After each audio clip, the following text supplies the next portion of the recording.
Salut les fans du FC Barcelone, salut les fans du football, salut les fans du Cameroun. J'espère que vous allez bien aujourd'hui parce que moi je pète la forme. Aujourd'hui on va pas parler du FC Barcelone mais on va parler de mon pays, le Cameroun. Ils m'ont encore déçu les gars. 0-0 face à l'Eswatini. Dans un premier temps, on va d'abord parler de l'équipementier de l'équipe nationale du Cameroun parce que c'était une masterclass. Et ensuite on va parler des conditions dans lesquelles ils sont arrivés en Eswatini parce que ça aussi c'est à prendre en compte.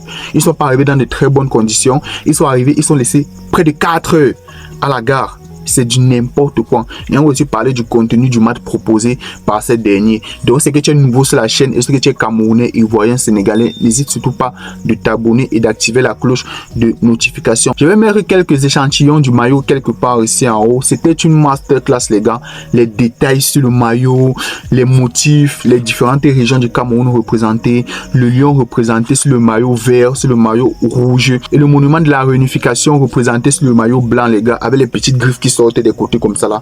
Masterclass les gars, ça ce sont des pépites. Le mot du gardien ici c'est aussi un petit banger, ça il faut aussi le souligner. Donc Eto'o ne nous a pas déçus. Et je veux aussi parler du ressentiment des Camerounais vis-à-vis de cette marque Fortin. Moi je trouve que Papa Eto'o, le grand neuf, il a fait un excellent choix. Je vais vous expliquer pourquoi. Fortin c'est une marque qui a besoin de se faire connaître en Afrique. Parce que je pense pas qu'il y ait une équipe nationale qui utilise cette marque. Ça c'est déjà le premier point à souligner. Vous dites que on devait aller à Puma, on devait aller à Adidas, on devait aller à Nike. Nike et Adidas et Puma, ces derniers-ci ont déjà fait leur preuve en Afrique. Donc c'est nous qui sommes en position de défaveur. Je ne sais pas si vous comprenez le sens. Parce que c'est eux qui vont nous fixer le prix.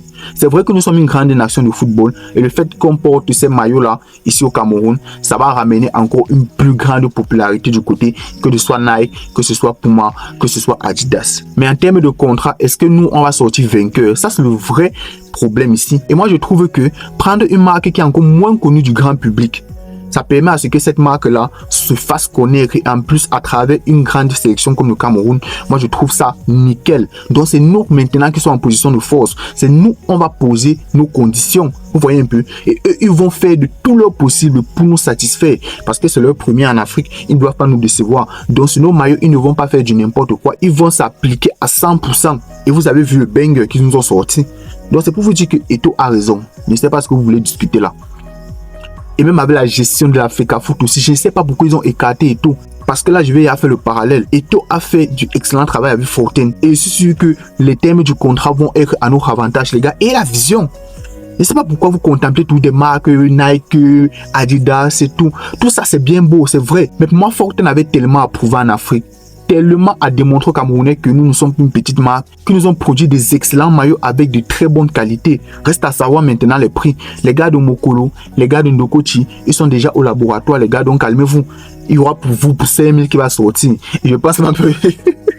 Et je pense même pas qu'il y aura les détails des villes et tout, il y a un des doigts là et tout. Je pense pas qu'il y aura ça sur vos maillots. Donc les gars, prenez vraiment l'impatience parce que j'ai vu les maillots pro, je crois que c'est 60 000, semi-pro 40 000, fans 30 000.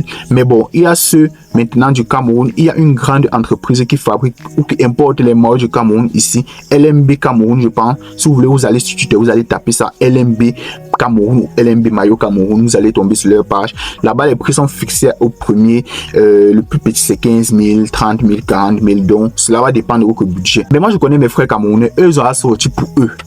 Voilà. Pour eux, pour 5 000 là. Il va sortir sur le laboratoire, donc prenez-vous comme impatience. On va parler directement de la gestion de la FECAFOOT et avec le ministère des Sports. Ça va être bref. Laissez tout ça et tout gérer, pardon.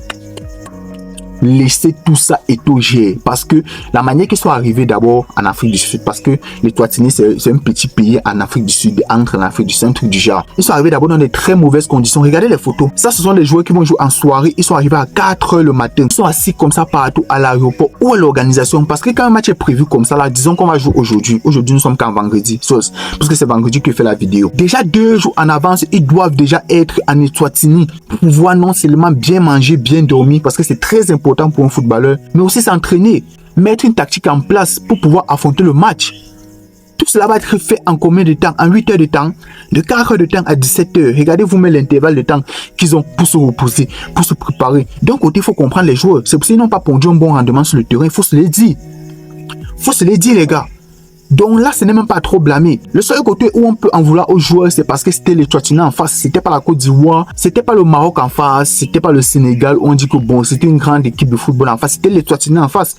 Donc même à 30%, même chaque jour à 30%, normalement on doit les gagner facilement 1-0 ou 2-0 à la limite. Donc c'est un peu dans ce sens-là que je vais blâmer les joueurs. Mais sinon, dans l'ensemble même, les conditions dans lesquelles ils ont été mis pour affronter ce match n'ont pas été bonnes.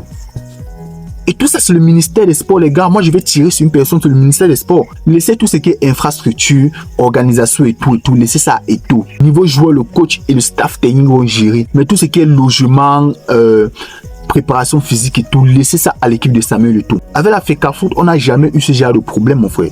Et c'est très important quand tu es en déplacement, mon frère. C'est très important. Donc, les gars, moi, je ne suis pas content. Déjà, l'accueil était catastrophique. Regardez les photos, regardez les conditions dans lesquelles ils sont accueillis d'abord. Ils vont être à 100% comment? Ils ne sont pas des robots quand même. Chacun sort de son club respectif. Vous croyez que la BN a pas eu du temps de jeu? Déjà, le vol, déjà pour le Cameroun, c'est d'abord fatigant. Ils ne se sont pas d'abord bien reposés. Voyager encore jusqu'à Eswatini. Ils arrivent, ils ne sont pas mis dans de très bonnes dispositions. Vous voulez qu'ils soient à 100% sur le terrain? C'est impossible. C'est impossible. Bon, maintenant, on peut parler du jeu, les gars. Je ne vais pas être trop long. Le classement mis par Marc Brice, c'était plutôt bon. 4-2-3-1. Avec Onana au goal. En défense, nous avons eu Christophe et Boyomo. Les latéraux, c'était Tchatchoua et Noutolo. En 6, on a eu un double pivot composé de Baleba et Martin Onla qui n'a pas été très complémentaire, je vous assure. C'est là où on ressent vraiment le manque de Zambouangui au milieu de terrain parce que c'est lui qui permet de libérer aussi Carlos Baleba et vice versa. En 10, on a eu Magri que je ne comprends toujours pas son poste. Magri, c'est un nouveau 9. Aboubakar, s'il n'est pas capable de jouer, s'il n'est pas capable de marquer des buts faciles, pardon, il faut le mettre au banc. Parce que pour moi, Magri pouvait jouer 9 durant ce match. Aboubakar est fatigué. Je ne comprends déjà pas pourquoi on continue à l'appeler en équipe nationale. Et je pense que plusieurs Camerounais sont d'accord avec moi. Même si tu n'es pas Camerounais, même si tu es Ivoirien, même si tu es Sénégalais, tu es d'accord avec moi sur ce point. Je ne sais pas pourquoi on appelle toi Aboubakar. Il est vieux, il est fatigué. Il ne peut plus faire un pressing. Il ne peut plus conserver un ballon d'eau au but. On le bouscule un peu, il tombe. Mais, frérot, mettez Franck Magri, même s'il court partout, il peut gratter des ballons, des tapines et tout. Mettez Franck Magri titulaire à 9. Parce qu'on n'a pas de 9 de classe mondiale, on n'a pas un 9 assez bon techniquement. Mettez Magri à 9. Il y a quoi? Mettez Magri à 9. Et le Namasoke est entré en deuxième mi-temps. Pour moi, il m'a satisfait. Il est entré, le Cameroun commençait à se procurer des occasions, surtout dans l'entrejeu. Bon, on va continuer avec 11 ancrants. Il y avait Bomo du côté droit et Bassogok du côté gauche. Bassogok qui n'a pas fait un très bon match, les gars. Ses prises de décision n'étaient pas toujours bonnes. Il y a parfois, il loupait même le ballon, il ratait des dribbles et tout. Donc, ça n'a pas été très fort. Et moi, je veux aussi souligner un point sur les Eswatini. Ils jouent un peu comme Atlético de Madrid. Tous en défense. Et lorsqu'on récupère le ballon, on bascule en contre-attaque. Et pour casser cette tactique, il fallait jouer contre le FC Barcelone en transition rapide. Parce que quand les joueurs de l'Eswatini perdaient le ballon dans nos camps, on n'arrivait pas à remonter le ballon rapidement. On n'a pas les joueurs de qualité là. Vous voyez? Donc, quand on récupère le ballon comme ça là, on tourne encore dans notre camp comme ça là. Et eux, ils partent encore se replacer dans leur camp, mon frère. Vous voulez marquer comment comme ça? C'est quand il y a ce déséquilibre là que vous devez faire pap, pap, pap, pap, pap. C'est parti. Vous voyez pour Barça, récupération, contre-attaque, but. C'est comme ça. Parce que le bloc est déséquilibré. Moi, je pense même que c'était le seul moyen pour les marquer. Perte de ballon dans nos 30 derniers mètres. C'est là qu'on pourrait exploiter la contre-attaque, en fait. Donc, le Cameroun ne sait pas gérer, les gars. Mais encore une fois de plus, ne pas trop les en tenir rigueur, les gars. Les conditions dans lesquelles ils sont arrivés, moi, c'est quelque chose qui me met vraiment... Je suis pas trop fâché. Je suis pas trop fâché par rapport à ça, les gars. Actuellement, nous sommes deuxième des poules parce que le Cap-Vert a gagné et eux, ils sont passés devant. Ce n'est pas grave, il y a encore plusieurs matchs à venir. On va aussi parler des deux latéraux qui ne savent pas centrer. Et c'est pour ça que moi j'ai toujours loué les qualités de Faye Collins.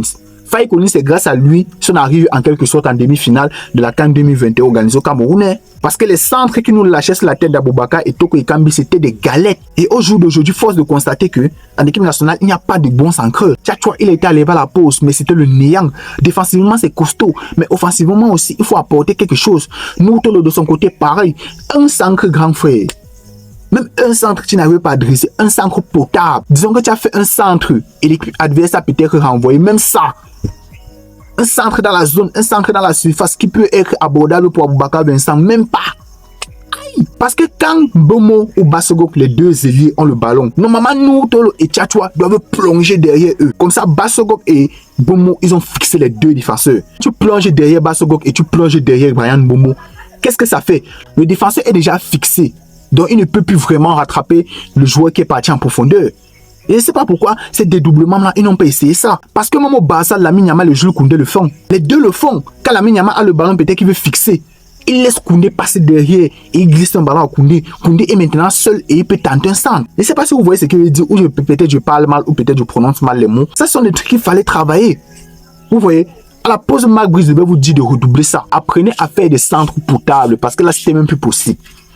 Le match était exécrable à regarder. Exécrable. Au milieu de terrain aussi, Baleba la suffisance. Tu es venu au début, on a dit que tu étais fort. Mais maintenant, aujourd'hui, tu veux jouer les baptêmes, tu veux baptiser 5 jours à la fois. Tu veux faire 15 passements de jambes avant d'envoyer un ballon, avant d'envoyer une passe. Aïe! Mais j'ai aimé quand même ta volonté à casser les lignes dans l'entrejeu. Mais il n'y a pas de joueurs de ballon devant. Namas a fait une très bonne entrée. Les points noirs du match, Aboubakar Ngoumou, qui n'a rien apporté quand il est entré. L'autre là, Ganago, il revient des ligaments croisés pendant 1 an. On l'appelle quand même en équipe nationale, les gars. Donc, il y a tellement de choses que tu ne comprends pas avec cette équipe, les gars. Vraiment, si on t'explique le Cameroun, c'est ce que tu as compris. Tu dis que oui, j'ai compris. Hein. Tu as menti. Tu as menti. On appelle un joueur qui est de retour les ligaments croisés durant 1 an, vous-même. Alors qu'il y a des joueurs qui performent dans le championnat et qui n'ont même pas eu cette chance-là d'être appelés. Va savoir, c'est le choix des coachs. C'est le choix du coach et on n'a qu'à respecter, les gars. Donc, pour moi, match très médiocre dans la suffisance. Baleba, tu dois te réveiller. Je ne sais pas où c'est parce qu'il n'y a pas Zamouang qui s'est à côté de toi que tu n'as pas réussi à jouer ton bon football. Voilà, ça a gommé. En défense aussi, Bouillon a fait une bonne première période. Je ne sais même pas pourquoi on l'a remplacé. Peut-être c'était pour tester d'autres profils de défenseurs, mais bon. Nous, il a fait un bon match aussi, toujours bon en équipe nationale. Tu as une bonne défense. Nous, Tolo aussi, bon défensivement, mais offensivement, les gars, apprenez à centrer. Prenez une séance, même 1 heure à l'entraînement, vous tapez seulement les centres. Baleba, gomme ta suffisance que tu fais là et les gestes techniques qui n'ont pas lieu d'être. Sois propre dans ton jeu, comme tu étais au début, comme tu étais à ta première titularisation quand tu arrivais à l'équipe nationale. Voilà.